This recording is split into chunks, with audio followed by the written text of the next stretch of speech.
Vous le savez, le mondial de l'auto se poursuit cette semaine à Paris. Aujourd'hui, nous avions commencé à en parler cette semaine sur Europe 1. Vous aimez peut-être la bagnole, votre titine, comme disent certains. Êtes-vous nostalgique des véhicules anciens? J'ai vu que la 4L, la R5, la R16 refaisaient surface dans des nouvelles, évidemment, configurations. Nous avons un grand passionné avec nous à Europe 1, c'est l'ami Pierre de Villeneuve. Je ne savais pas que vous étiez un passionné de voitures anciennes. C'est un mal.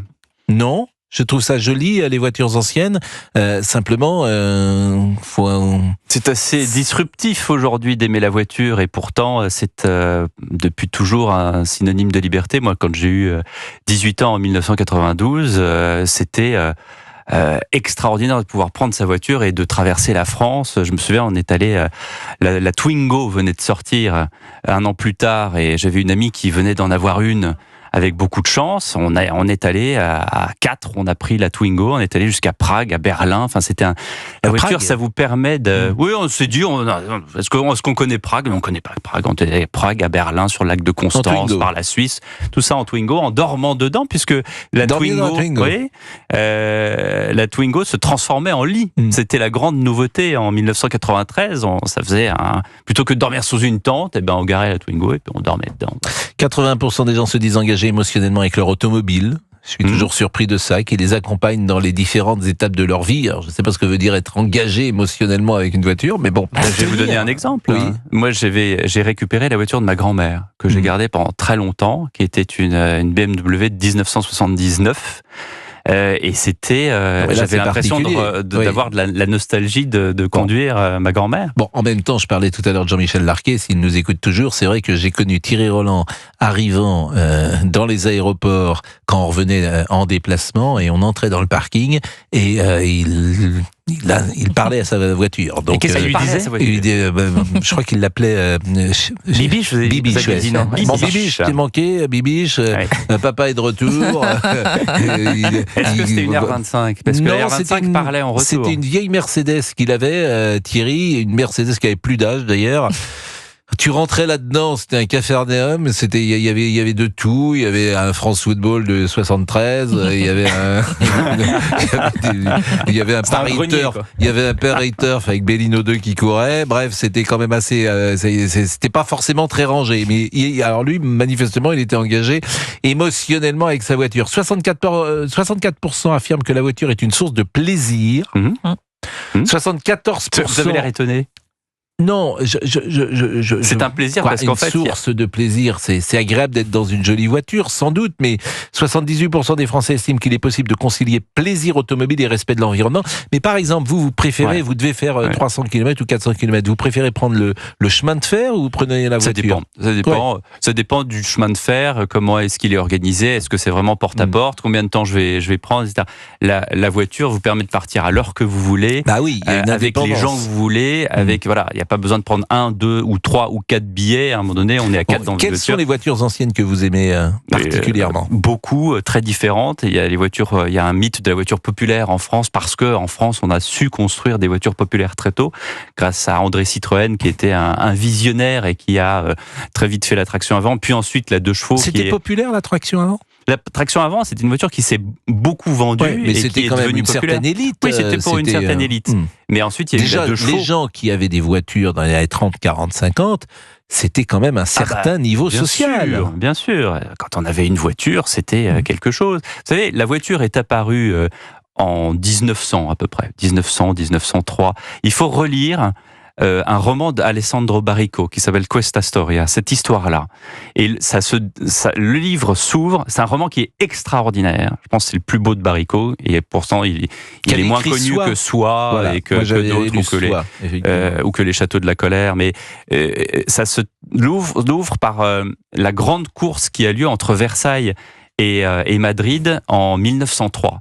Et là, vous voyez des voitures qui roulent à 100 à l'heure, sur les routes de l'époque où passaient les chevaux, où vous avez donc des gens dans les campagnes qui voient passer des trucs, on pense que c'est des extraterrestres. En 1903, vous voyez passer une voiture à 100 km/h, une voiture de course, comme on voit les voitures de l'époque, qui passent à 100 km/h, et ça a été, moi quand j'ai eu 10 ans en 1984, mes parents m'ont offert un livre qui s'appelait 100 ans d'automobile française.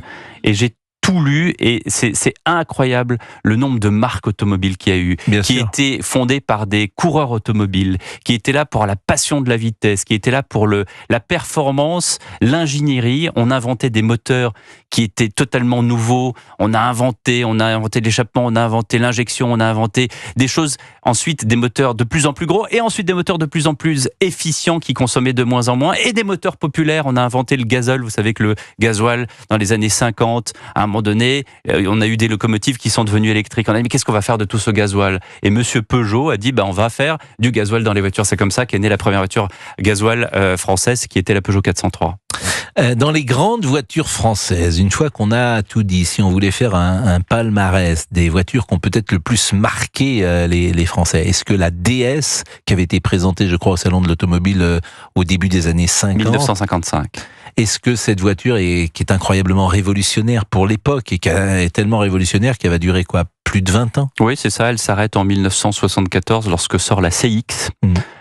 Dont on a d'ailleurs une version aujourd'hui qui est la C5X, qui est une voiture mal aimée parce qu'elle est fabriquée en Chine, parce que PSA a eu l'idée de construire une grande usine à Wuhan et que maintenant cette usine, il faut la rentabiliser. Donc on construit le haut de gamme grandes voitures, français. On va dire la DS. Quelles sont les voitures qui ont le plus marqué les Français à votre avis? Les Français, on dit souvent, voilà, les Français savent faire des petites, les Allemands des grandes. La R5, ça a été une révolution dans les années 70. La R5 a été vendue à 5,5 millions d'exemplaires, la 4L à 8 millions d'exemplaires, mais la voiture la plus vendue au monde, c'est la coccinelle Volkswagen à 21 millions d'exemplaires. La R5, aujourd'hui, on la ressuscite, la 4L aussi. D'ailleurs, Michel Fugain a fait une pub pour la 4L avec une chanson en 1973. On peut l'écouter d'ailleurs, je crois, cette publicité. Fais un tour en Renault 4, demande-lui beaucoup. Va partout en Renault 4, elle ira jusqu'au bout. Moi, j'ai des souvenirs de 4L, puisque ma mère avait une 4L rouge qui démarrait pas le matin quand il faisait froid, il fallait la pousser.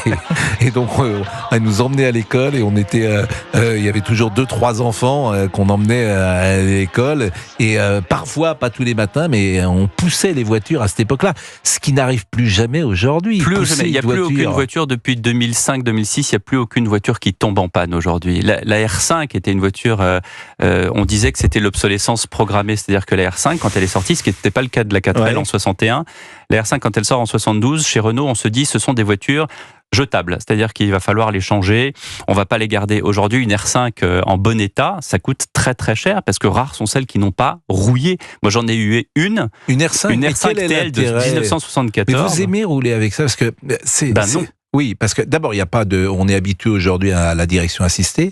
Ouais. Bon, après, on est habitué au radar.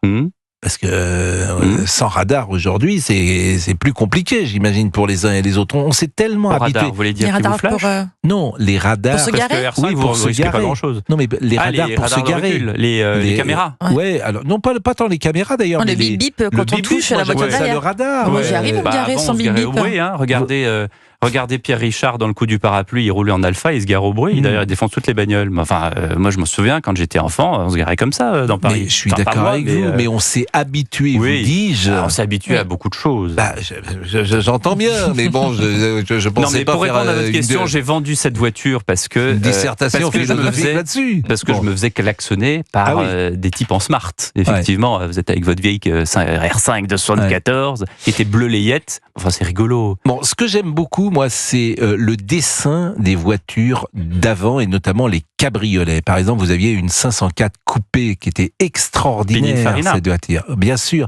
Et il y a une légèreté. Il y avait ça également avec les Mercedes qui n'existent plus aujourd'hui, qui sont des Mercedes coupées, mais de ces années-là. Et on en voit passer de temps en temps. Elles sont extraordinairement dessinées, ces voitures. Le design a changé. Aujourd'hui, tout le monde roule en SUV. Ce sont quand même des grosses patates très haut perchées et ça va être difficile de changer de mode. Aujourd'hui, les voitures sont toutes pareilles, cette espèce de grand break haut sur pattes. Vous avez raison, ces Mercedes dont vous parlez, coupé et cabriolet, valent extrêmement cher. Mais même, moi, une DS cabriolet, ça coûte 200 000 euros. Ouais, 200, 300 000 euros. Il y a un marché absolument. Pareil pour la Mercedes dont vous parlez. Bien sûr, donc c'est pas, on ne fait que les regarder passer. Monsieur Guénec nous regarde avec intérêt, parce que lui, il ne roule pas dans Paris. Non plus, c'est fini. Plus. Paris, c'est impossible. C'est vrai que c'est impossible. Bah, bon, merci Pierre Devine.